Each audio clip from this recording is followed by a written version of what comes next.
Hi everyone, I'm Hanobi Schoonover, the Training and Resource Coordinator at Redmond Consulting, and I want to welcome you to the webinar.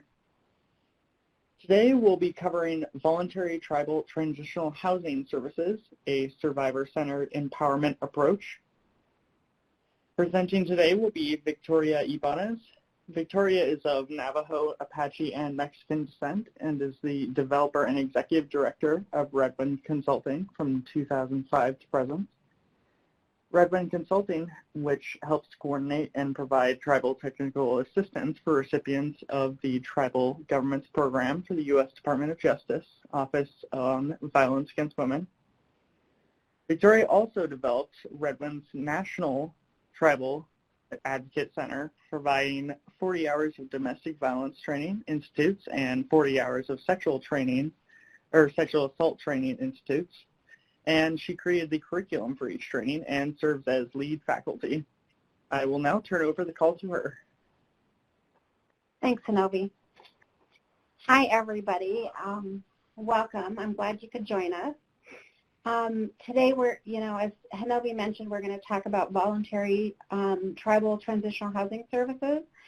And I really wanted to spend some time talking about it because it's a concept that I think a lot of our tribal programs struggle with the idea over, what does it mean to be, what does it mean to be voluntary when you don't have the ability to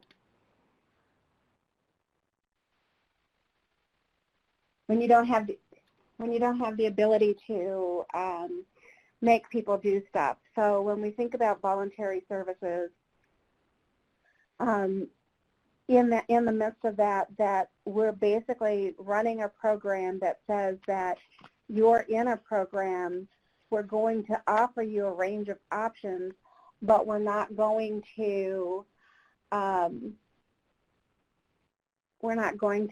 mandate any types of services. But that doesn't mean we don't offer services.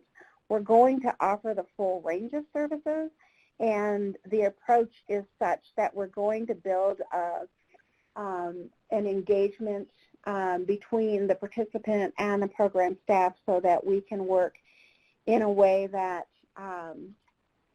helps people to realize that we're there to be helpful and we have a range of options that we can offer. So as we look at that,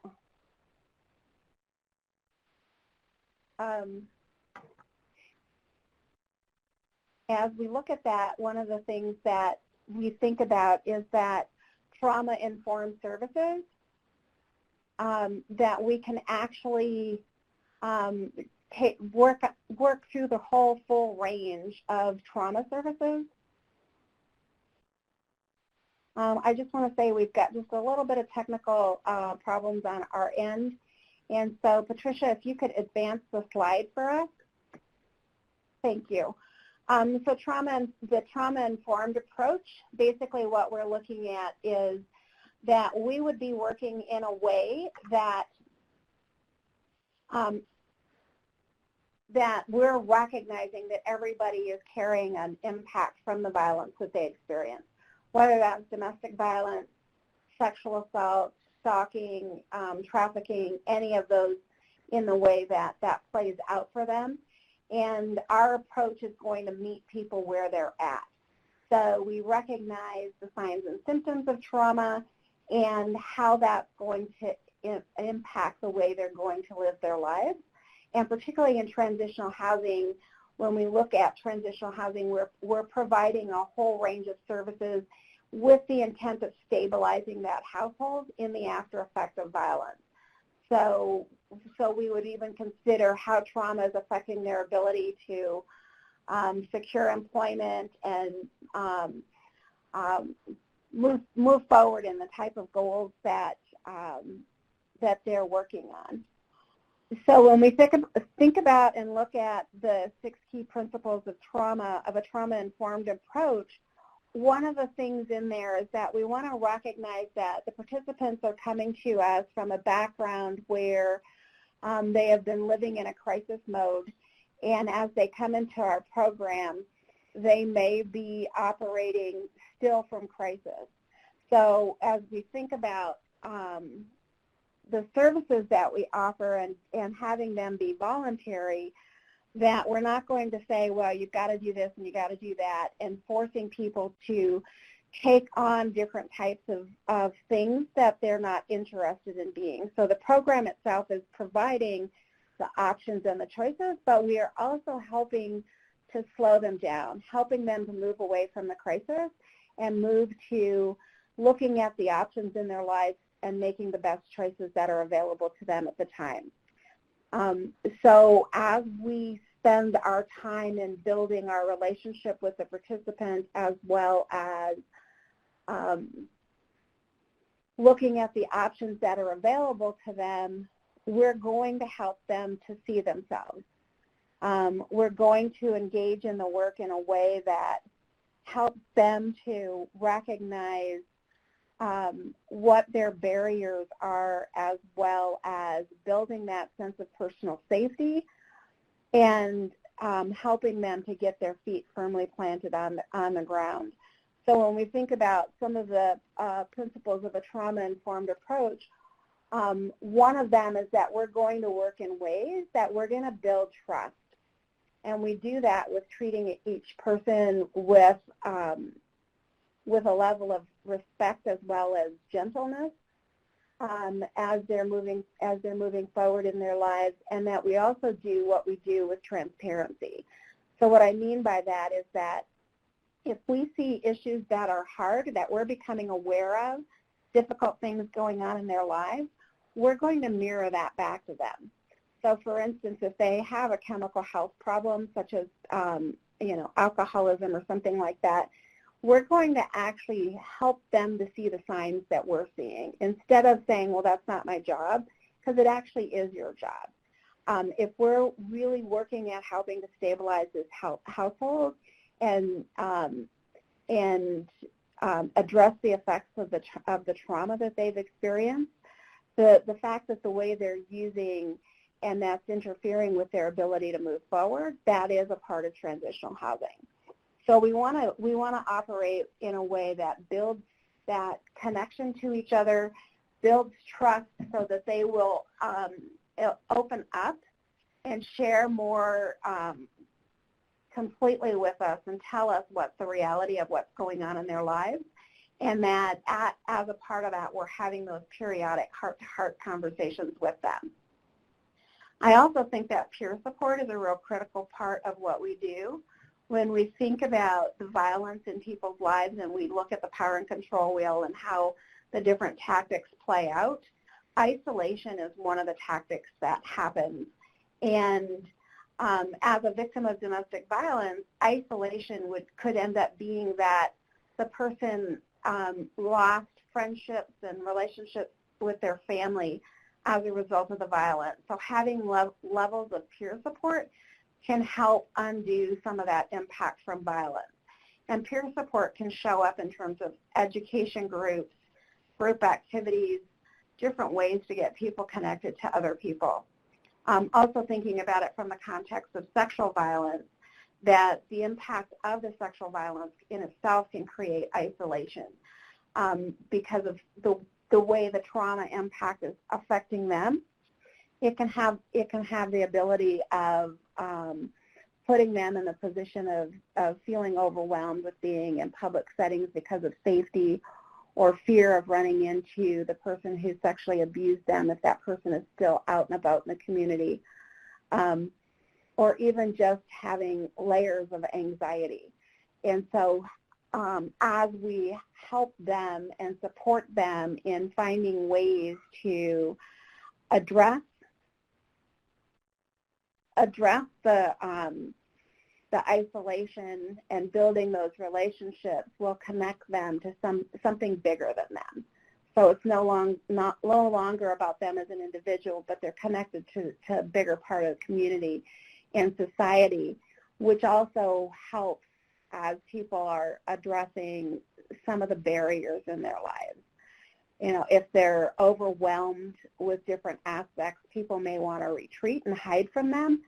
And the more people you have looking at somebody's life, the more you have the ability to fully see their reality, and it helps to keep them focused on what they want in their lives, as well as helping to uncover the things that they're hiding from. So also when we think about the principles of trauma-informed approach, we also want to recognize that we as a program, oftentimes we're a small staff working in transitional housing where we might have one and a supervisor, or if we're really lucky, we might have 2 or 3 staff working in there. And so when we think about collaboration, one of the things that will do is it'll help expand our capacity. So advocates and ourselves, we're not educated and trained as chemical health assessors or working in the chemical dependency field, but a collaboration with the alcohol and drug program can really expand our capacity through cross-training, as well as having the extensive resources that the other program would offer. So our collaboration is going to be really helpful, and that is going to cover a gamut of services.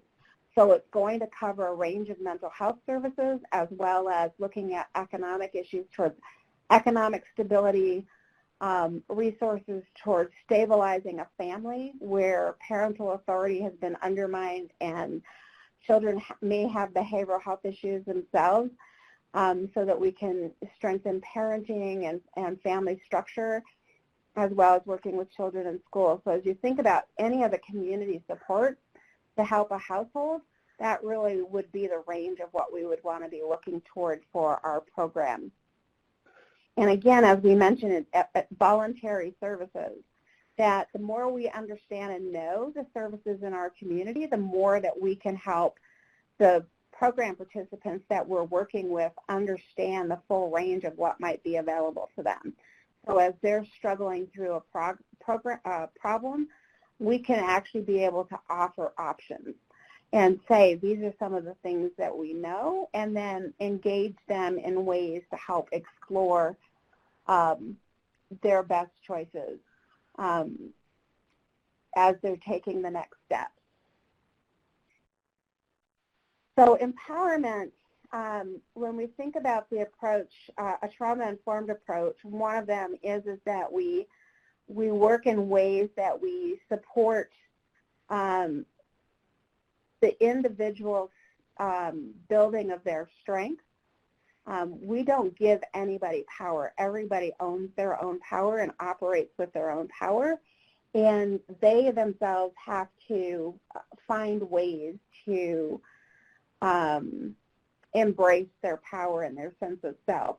And through the violence, one of the things that's happened is that they actually have lost sense of themselves oftentimes, whether it's through the violence of domestic violence where they've had repeated instances of being told that they're worthless and no good, to somebody who had an incident of sexual assault or multiple sexual assaults where it's attacked the core of their being and their spirit. So when we think about empowerment, we're working in ways that help to engage that individual so that they can start recognizing their power and becoming stronger and more confident, and finding their own voice and their own ability to recognize where they want their lives to go. And when I think about that, we're really engaging in a process of critical thinking. So for me, when I think about critical thinking, is we're engaging in dialogue. Oftentimes when we look at social service systems and structures, a lot of times we're saying, here's what you can do is X, Y, and Z, and getting them to pick one choice just because those were the choices in front of them. But as a process of critical thinking, we're getting them to step back and say, what are my options? What do I want to do? And how is that going to be most helpful for me if I choose X or if I choose Y or if I choose Z? So that they're really starting to examine and engage in thinking about what's the best options for them instead of sitting back and waiting for someone to tell them what their best options are. So that they're embracing their own power and saying, I'm going to look at this, I'm going to examine this, and I'm going to make these choices. So that process of critical thinking or that process of engaging in dialogue is about a shared exchange of thoughts and ideas. But I also want to leave them questioning. And what I mean by that is that through the different experiences with violence and the impact of trauma, one of the things that will happen is that people will not fully know themselves anymore. So, even asking somebody, well, what do you think about that? Or what's your opinion? Or, how do you feel about that? Oftentimes we may get a response that is it's either, it doesn't matter to me or it makes me mad. But oftentimes when we say it makes me mad, there's a lot more feelings underneath that. Or what do I think about that? Well, I really don't know because I'm not used to being in a space of having an opinion. They're not going to come back and say that to you, but that's often some of what's playing out. And so when we think about leaving them questioning, we want them to start wondering for themselves. I wonder why it is that way. I wonder what would happen if it happened this way. As we look at different choices of what we have available for us or things that are happening to us, if we start wondering about it and questioning that, why did it happen? Why did the violence happen to me? Oftentimes in the intimate partner relationship, what we know as a victim is that the abuser told us that it happened because I was who I was. But that's the abuser's opinion of it. That's the abuser's view of it. But if I start questioning, why did it happen to me, and I start getting a deeper understanding about why violence exists and the fact that it would have happened to if that person would have been in a relationship with a different person, that it wasn't about me at all. It was about something else about that abuser and not about me, then it starts to get me to see myself in a different light. So it's an important process of getting people to step back and look at the bigger picture. And we've all heard that saying that you can't see the forest for the trees. And if you think about what that means, and if you ever have stood up close to a tree, like say your face is like 6 inches away from the tree, you're seeing bark. That's what you're seeing, and you could see the detail and the intricacies of the bark. But what you're not able to see is the size of the tree, that it's a very large, towering tree, and that it's got all of these like nickel-shaped leaves on it, and that when the wind blows, that the leaves are quaking in the wind. Or that if you step even further back, that you can see it's not just one tree, that it's 20 trees, and that if you step back even further, that you can see that the trees are on a hill, and that down from the hill there's a creek there. So when we think about stepping back because you can't see the forest for the trees, by engaging in questioning, you want people to step back for their own immediate crisis or perceived crisis in their lives, and to see the bigger picture, see the bigger possibilities in their life.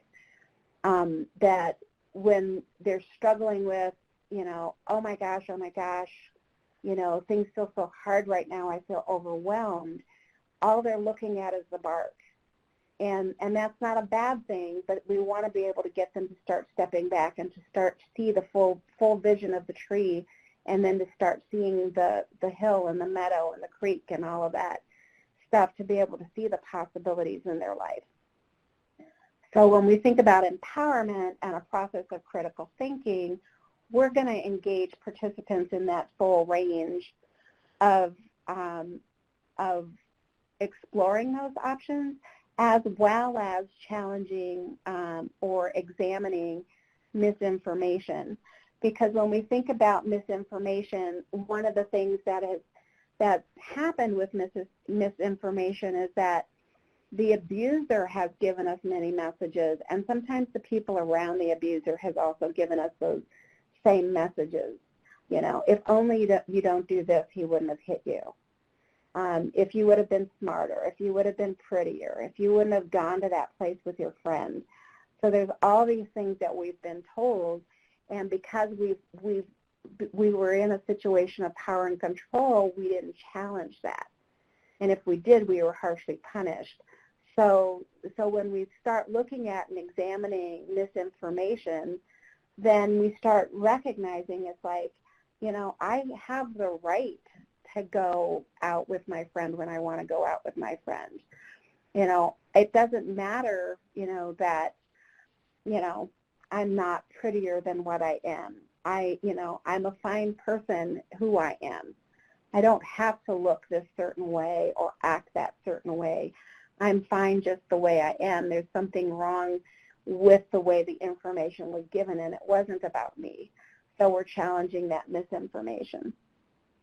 So survivor autonomy as a core, in the midst of voluntary services, what we're looking at is individual choice. So when we think about our autonomy, is that I make choices for my life. And as a staff person working in transitional housing, we're going to help them see the options, but we're not making their choices for them. And the reality is at the end of the day, I go home to my family when I'm done with my work, and I'm not living with the consequences or the outcomes of those choices. One of the things that I've seen and heard a lot over the years is that programs will say, well, we've got to make them get a protection order. And when you think about the protection order, you know, basically it's a piece of paper. And it's only as good as the police response on the local level is. And as long as that's a really good police response, we may have some good protection from it. But there are still those individuals who are more pathological where a law like that may not help deter the violence. So if we as a staff person are saying you must get a protection order, we actually could be making things more dangerous for them.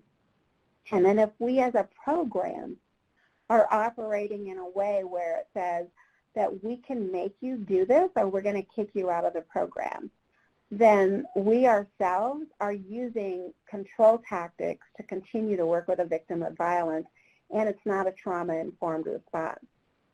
So it becomes challenging because on some level as a program, you might want to say, well, but they need this, and we do know they need that.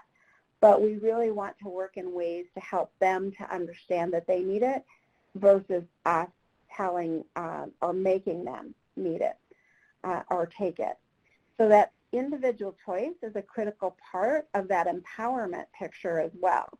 And when we think about somebody embracing their own power, they have to have the opportunity to experience their power. If their power has been squashed through the violence, and we don't engage with them in a way to create opportunity or enhance opportunity for them to experience their ability to make choices, then they're not walking forward away from the violence.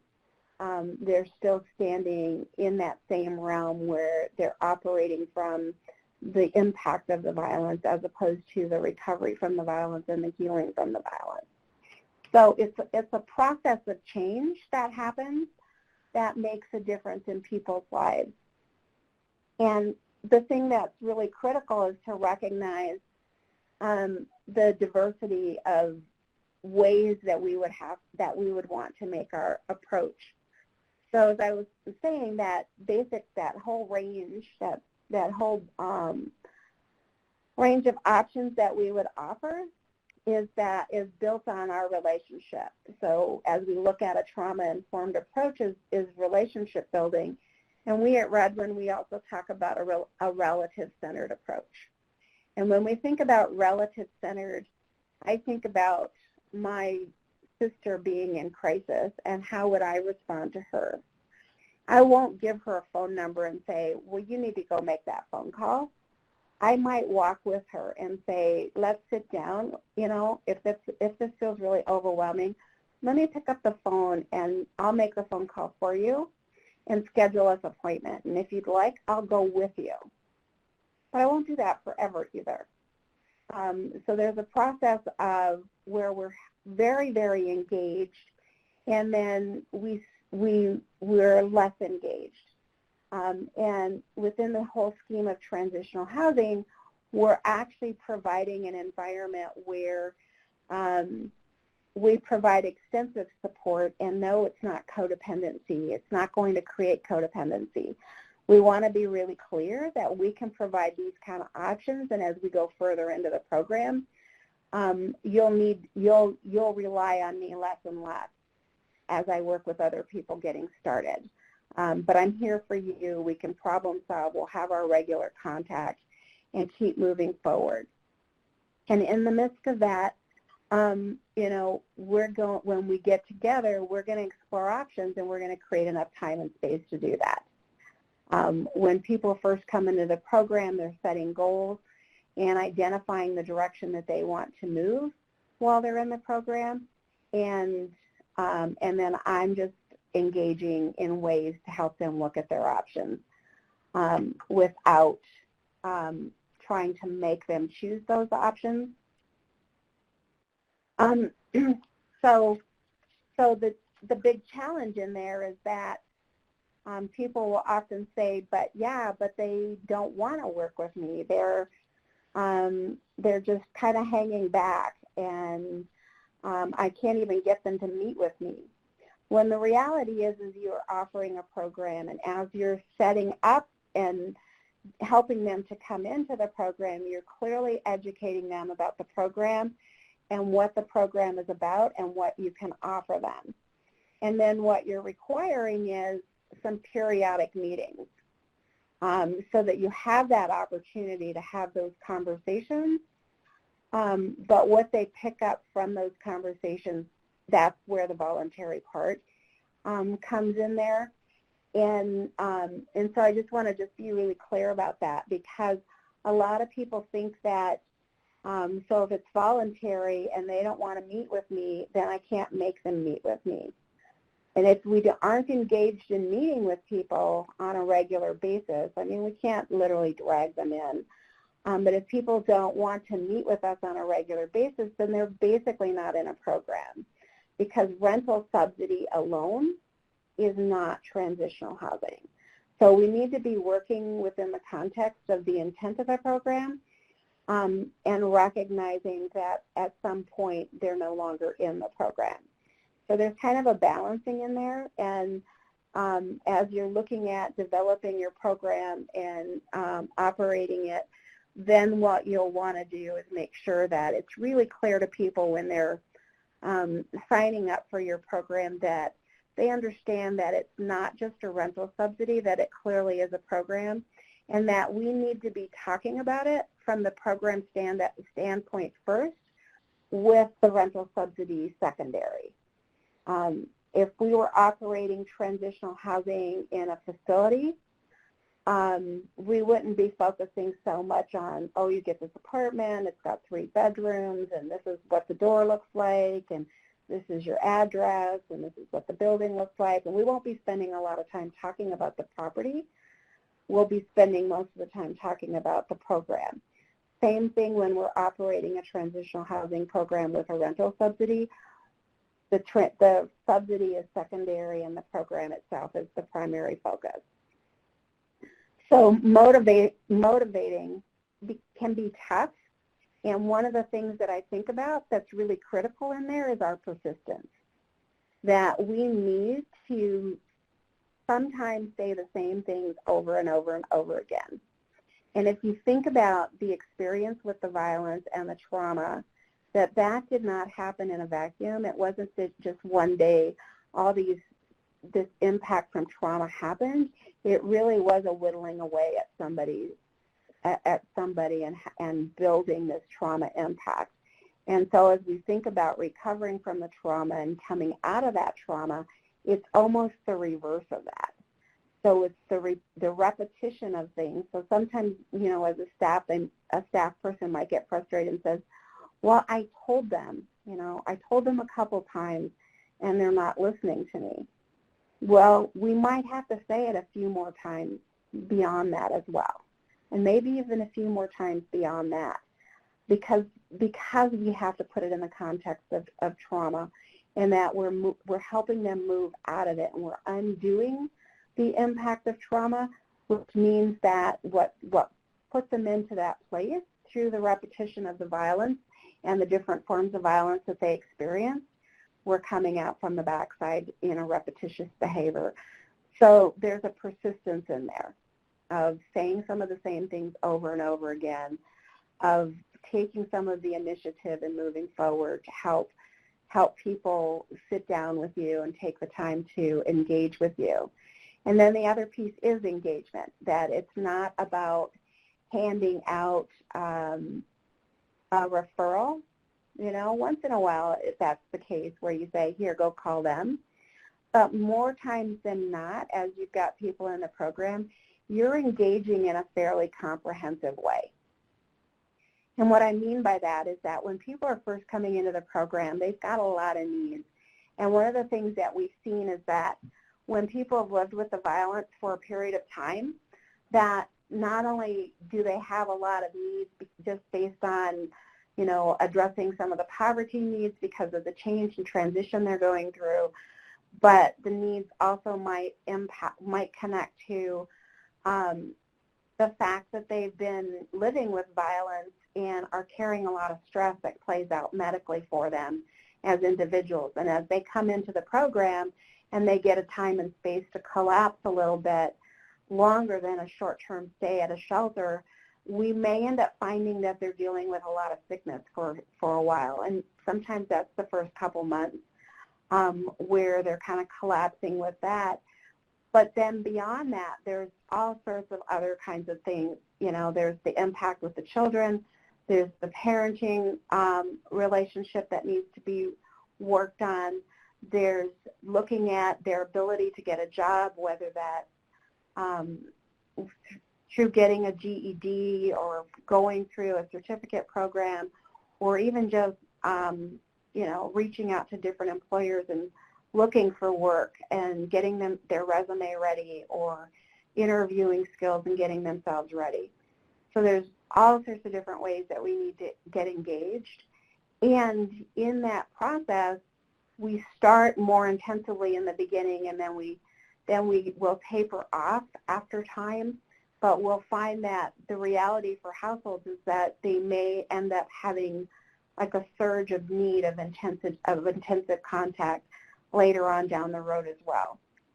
So when you think about your program, as we know, transitional housing is a minimum of 6 months up to a maximum of 24 months, and whatever you've defined your program within that context, if they've, 7, 8, 9 months down the road, it may feel like they're sailing along, and then something happens and it taps back into the trauma, or it just feels really downright overwhelming. So it requires another period of intensive engagement for a while. Or maybe that's the time where the children finally, some of their trauma impact starts coming out, which can be overwhelming for the entire household. So engagement means really getting involved. It means that you have face-to-face contact, and I really encourage advocates to be engaged in ways that they actually meet with people in their living spaces periodically. Not that you do it every single time, but periodically. And the reason being is that when you look at, you're connecting with people in their living spaces, you can actually see some of the changes of things that are going on. You can see that things are getting better, or maybe things are getting worse based on their living environment. And then patience.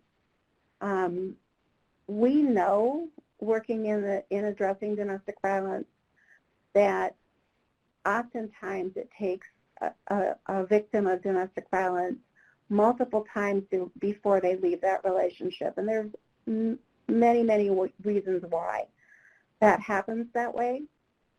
And as we think about that again, that's within the violence and some of the trauma impact as well as the safety fears and concerns.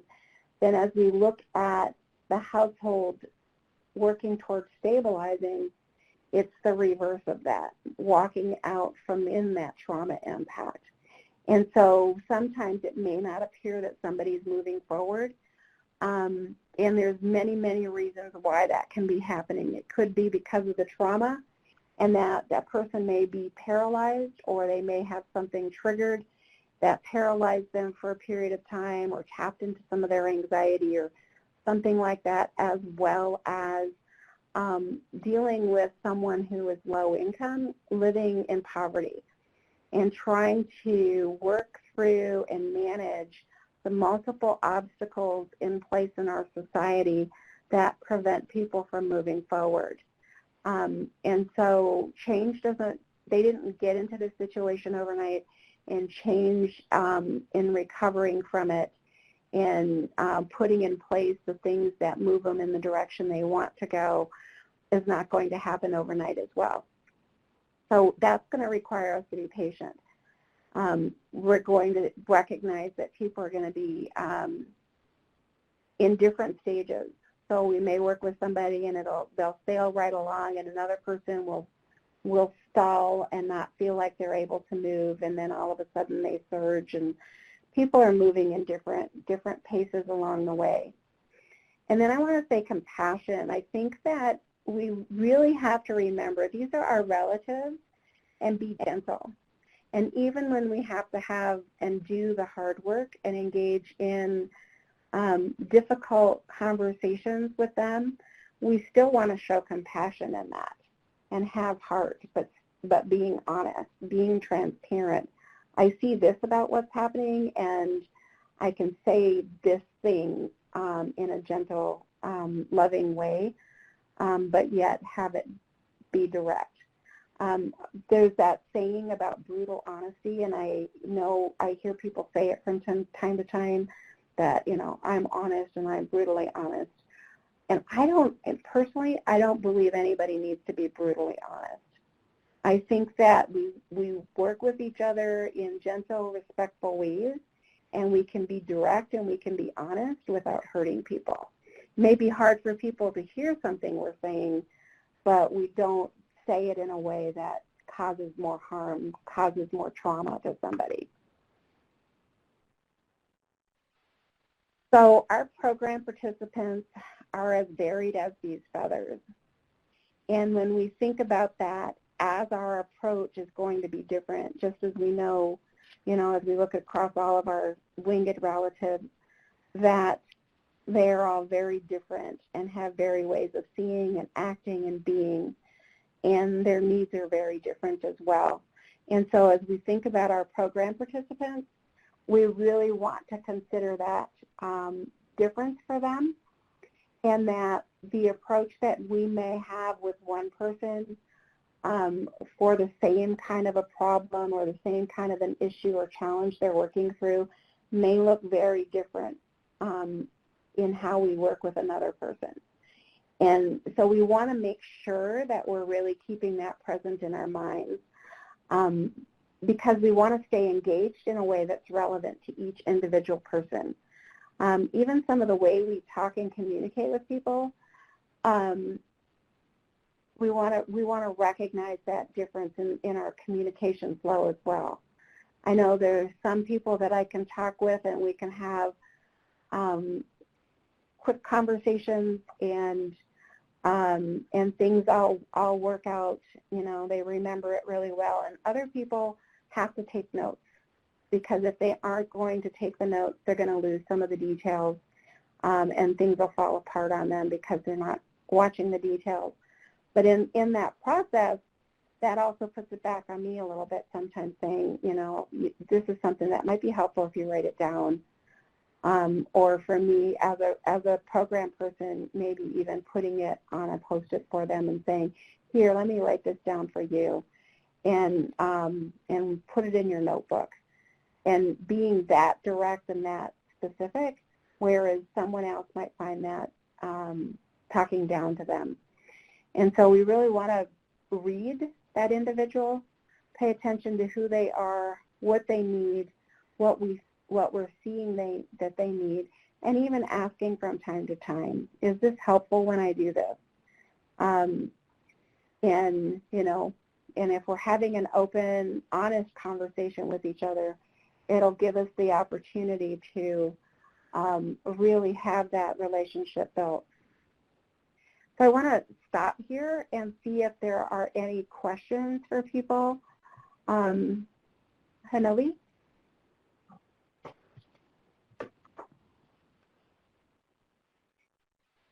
So if you have any questions, you can raise the hand at the top of the screen.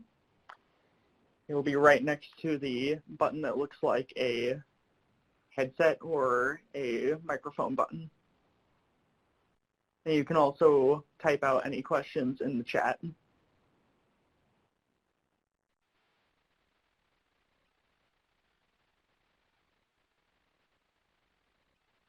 And while we're letting people do that, I just want to throw out, that the concept of voluntary services is one that, as I have worked with many tribes over the last few years in transitional housing, that whole voluntary concept has been a hard one for people to grasp. Like, how can you run a program if you can't make people actually work in the program?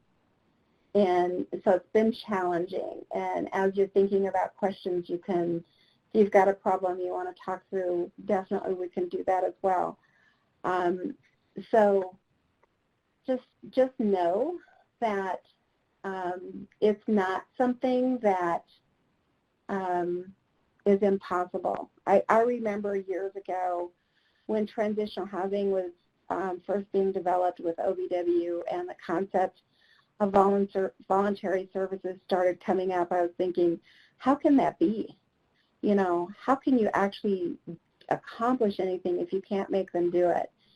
And for instance, thinking about people who are chemically dependent, that's one of the big ones that we see that people struggle with. And the first transitional housing program I worked in, we had a rule, so this predated OVW's transitional housing program. We had a rule that basically said nobody was allowed to drink in the program. And what we found fairly soon in operating our program was that we were losing our ability to really engage people in conversations about their alcohol use because the rule was forcing the problem underground. And as a staff, we spent a lot of time kind of debating it, and then ended up finally moving to a place of deciding that we needed to get rid of the rule because we knew there were some chemical dependency issues, but it was kind of hidden, so we weren't getting concrete stuff, and people didn't want to talk to us for fear they were going to get kicked out of the program. So when we removed the rule, the using didn't change at all from what was going on before in the program. But what happened is that as we were opening up the conversation, that people actually were having the conversation back with us. So it wasn't just a one-sided, this is what we're seeing conversation, and mixed with denial, was that it was reaching the point where people were actually turning around and coming back and saying, you know, you're right, and I do think I need some help. And we were able to help them work through their problem and then say, you know, and we can help you hold your apartment while you go to 30 days of treatment so that you can get sober. And so sometimes that mandatory rule, not only of the alcohol use, but other types of mandatory rules, actually makes it harder to address the problems because problems get hidden. Because sometimes people don't want to get forced to doing certain kinds of things. And then, like I mentioned before, that it really falls in line with this, that we're actually using controlling behaviors, which kind of reinforces the trauma impact versus the healing impact. So we really want to create an environment that promotes healing and recovery as opposed to perpetuates the trauma. Are there any questions?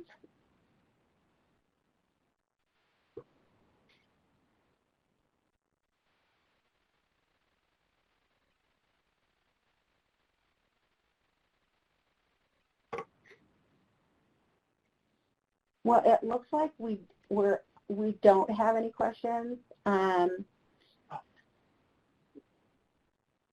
it looks like Mary is typing in the chat.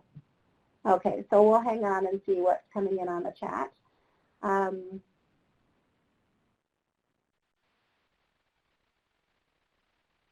So Mary says, do you have mental health providers available for residents? So our program does not have providers available for our residents, but what we do, and I had mentioned earlier about the collaboration, is we have a mental health professional that we have spent a little bit of time working with, educating them about domestic violence and sexual assault and how that, some of the impacts from that and some of the safety concerns and dynamics.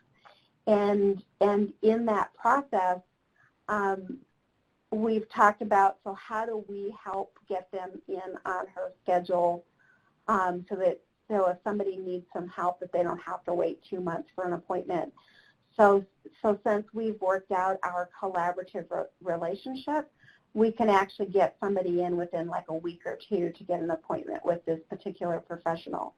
And our goal is we have an our transitional housing program that we operate it's a small program where we've got like 7 participants, but our goal, making sure that we have multiple options, is to try and build the connection with a few mental health professionals that one is experienced in working with a tribal population, as well as we can educate them around the domestic violence and sexual assault so that they're really doing some good work with that.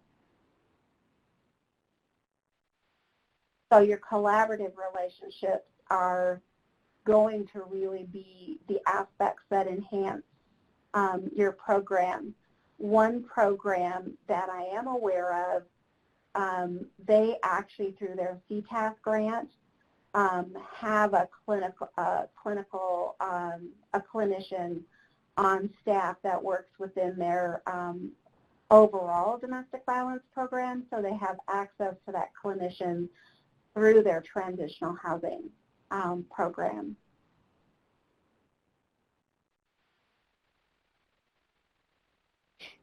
And yes, definitely, I see Mary also commented that she can see the benefit of having that type of a collaborative relationship.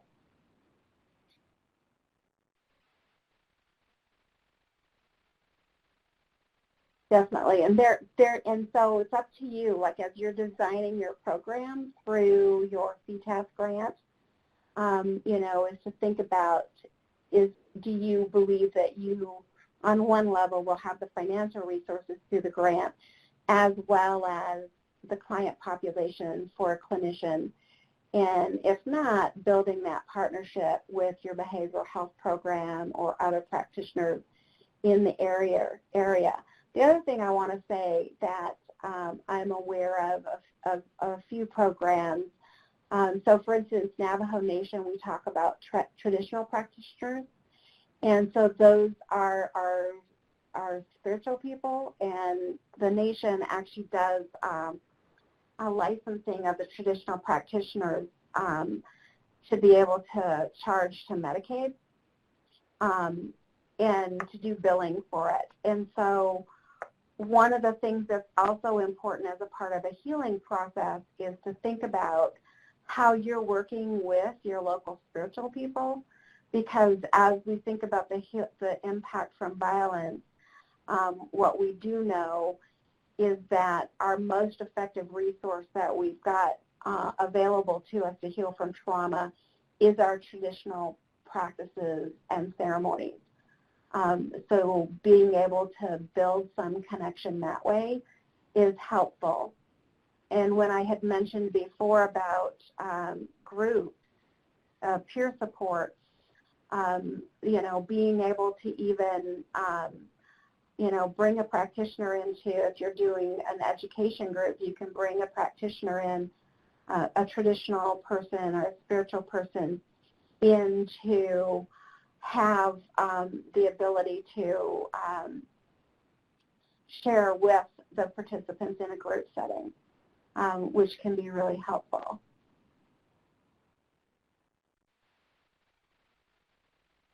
All right, and that's great. And Mary says that they contract part-time with a female helping healer for their DV and sexual assault clients in support of recovery. And that's excellent because we do know that our traditional practices and healing options are our strongest recovery tools that we have available. So I think that's important for us to consider that. Are there any other questions? Again, through either chat or raising your hand.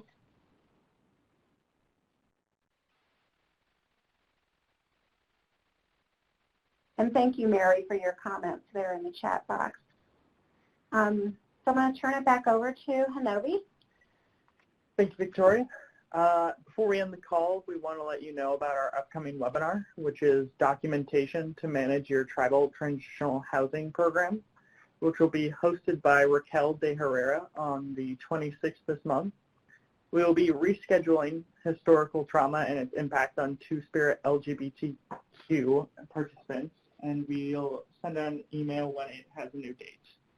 We'd also like to mention that we will be sending out an email link to a survey on today's presentation. With that said, I'd like to thank our presenter, Victoria, our host, Patricia from THTA, and all of you for joining us, and we hope to see you at our next webinar. Thank you. Bye, everybody.